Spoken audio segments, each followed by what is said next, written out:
Hi, my name's Em. Check out my song Lucky Star. Here it is. I am going to play you a little bit of the intro, and then we're going to go into the verse and then a chorus. It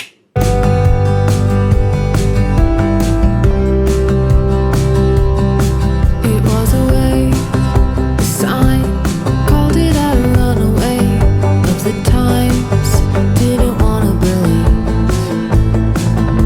My idols falling around me, looking back at her heart. She dreamed of the world as it fell apart. Do you remember how it felt at the start? At night, sometimes I wonder what I'd be like. Would I hold this love in my life if I never found you? Girl, as you are, I'll be here to play the part. Yeah, you're my lucky star. What's a girl gonna do?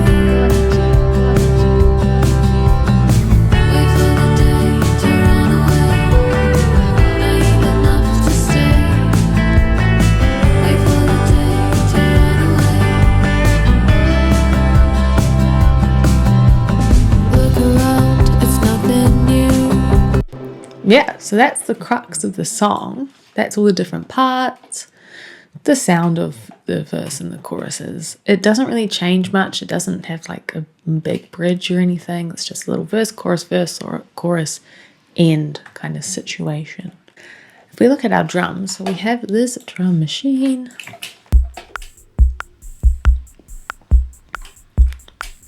I think it was originally a splice loop, and then I played around with a bunch of different drum machines to get a like similar like sound to what that loop was, and then these are our drums. I don't know where these were recorded. They might have been done at Roundhead. They might have been done at Parachute. We'll never know. I can't remember.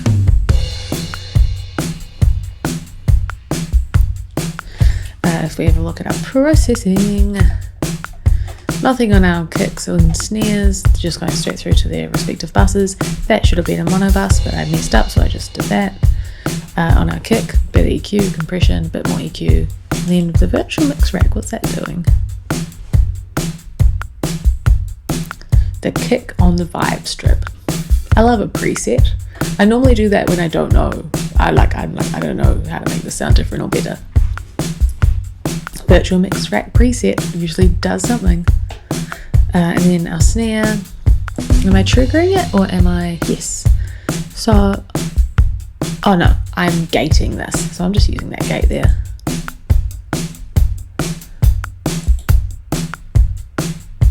It's kind of like transient designing it a little bit and getting rid of like all like this hats and stuff in the middle. Using a little bit of my hi-hat. Then I think we only have one tom in this song. Yeah, nice. That's got some EQ and some compression on that. My overheads, I normally do them as a stereo track, but it would have been someone else was my engineer this day. So then I've just put them through to their own bus so I can process them together. EQ, bus compressor. All the trims are me like changing the polarity. Once again, I wasn't the engineer, so I had to probably do a little bit of phase adjustment. I'm not using my rooms there, and I'm using the smash a little bit, which I'm not even smashing. It might have been, yeah, it was smashed on the way in. So it was probably around here then.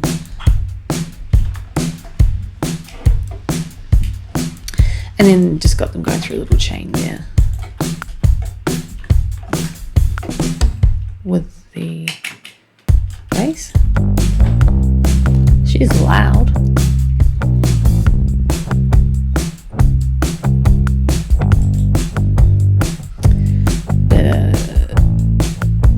Virtual bass amp. EQ compression, bit more EQ. Acoustics. These acoustics were actually recorded way after everything else. I had actually already mixed the song and then was like, no, I need to redo those acoustics. And so I sat down and said I could technically play this, and I did. And it sounds way better than it did. So much better. And then this is a tiny snippet of that original guitar, because I really liked that like tapping sound it did. And then they're just going to this plate reverb here. Yeah. I don't want any of my low resonances in my reverb, and I don't want too much of like the high string sound, so you just band pass it, so you're only getting those mids in your reverb, and then your reverb doesn't get in the way. Like if I...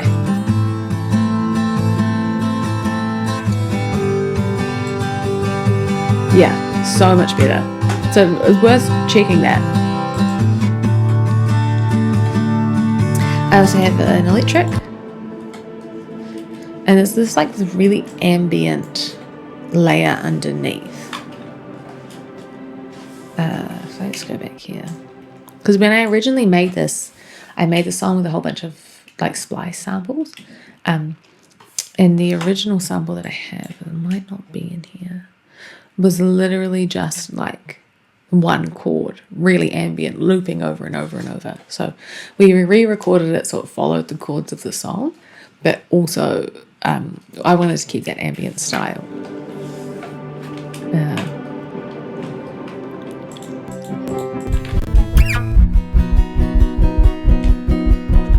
That's how it sounded originally. Got rid of all those lows causing trouble. Pitched it up because the original demo was a different key, so I needed to pitch it up by 3 on Lil Altar Boy. Added some chorus to, you know, buzz it out, and then my favourite, Shimmer. You'd never know. That sounded really bad. This guitar was also in the original demo, played by me. I think it's the only lead line on guitar I do. Did you hear that sounded originally? There's a lot on that. Oh my gosh, is this an acoustic guitar? It is.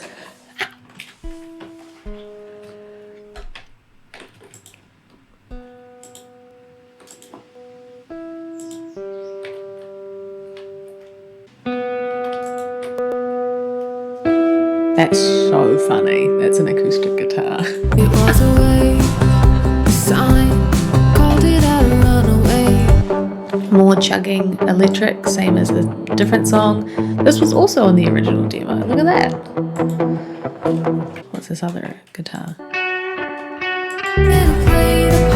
Some actual electric lead lines now. That gets built upon in the post-chorus.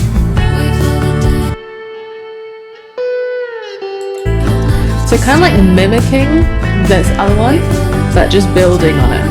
That's why I like getting my friends to play on stuff, because they take my okay playing and they really elevate it. It's nothing new.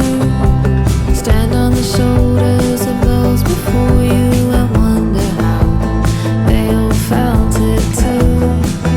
And then at the end, pretty classic for me, adding some ambient synthy thing.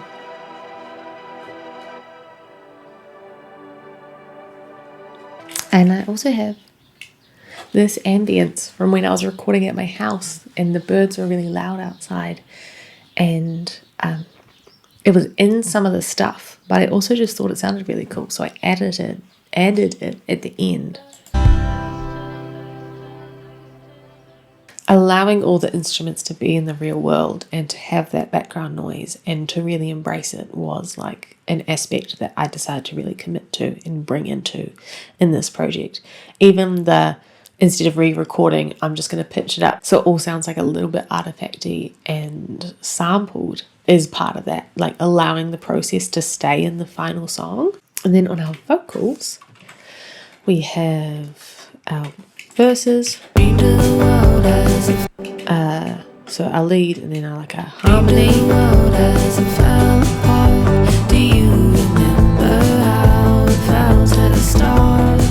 and then leads with a whole lot of doubles,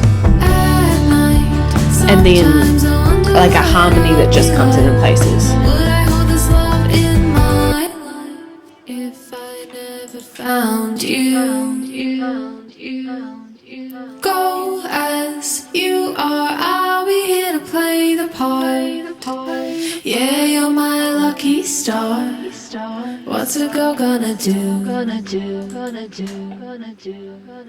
Wait for the day to run away. But I also have this one here. Go as you are, I'll be here to play the part. Yeah, you're my lucky star. What's a girl gonna do? So just extra little bits and pieces that then build for this final chorus, because we've got all those R's and stuff as well.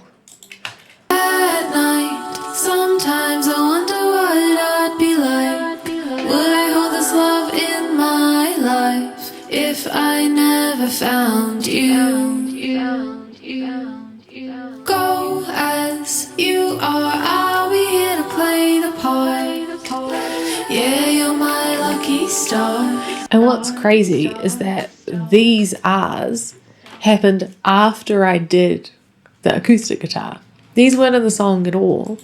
I literally did the master, was about to send it to my distributor, and then went, actually, here's the song without those R's at the end. At night, sometimes I wonder what I'd be like. Would I hold this love in my life? Like, I feel like I can almost hear it because it's missing so bad. Go as you are, I'll be here to play the part. Yeah, you're my lucky star. What's a girl gonna do? Go again. I'd be like, would I hold this love in my life if I never found you? Go as you. How did I not have those in the song for so long? And then they extend through to that post-chorus as well. Naive enough to stay. Getting the tone of this was right because I wanted it to be softer than the chorus, but I think for a while I had it way too ethereal and then it sounded weird. So it took a little while to get these ones right. I also, for some reason, I don't think I could get like the pitching good for a really, really long time. In terms of my processing, that's like my pop vocal chain. There, noise removal, tuning, EQ compression, another little sub chain, compression, EQ, de-essing. Very specific automation and stuff with my delay, as you can hear. A bunch of the delays are actually being triggered off this track that you can't actually hear because it's like pre-delayed. Basically, I wanted the Naive Enough to Stay to hit in the normal place that it would hit, but I wanted it to be the reverb in that place and not the actual vocal. So the triggered vocal is actually like what? A beat before, a minim before, so that the delay actually hits at the correct timing. I don't know why I wanted to do that. I just did. And I like how it sounds.